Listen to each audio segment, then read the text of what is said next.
ஓம் சரவணபவா. இன்று நாம் வீட்டிலேயே எளிமையாக முருகனை எப்படி வழிபடலாம் என்பதை பற்றி அறிந்து கொள்வோம். முருகன் வழிபாடு என்பது சக்தியும் நம்பிக்கையும் தரும். தினசரி வாழ்க்கையில் முருகனை தியானித்தால் வாழ்க்கை நல்லபடியாக அமையும். முருகனை வீட்டில் வழிபட வேண்டிய நேரம் மாலை 6 மணி முதல் 7:30 மணி வரை தீபம் ஏற்றி வழிபடுவது மிகவும் நல்லது. இந்த நேரம் சந்திரஹோரா ஆகும். மனதிலும் வீட்டிலும் அமைதி ஏற்படும்.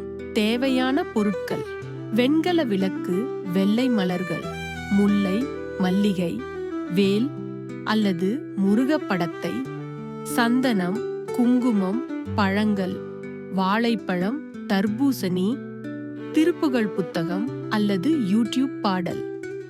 இந்த பொருட்களை வைத்து தினசரி பூஜை செய்தால் வீட்டில் சக்தி அதிகரிக்கும்.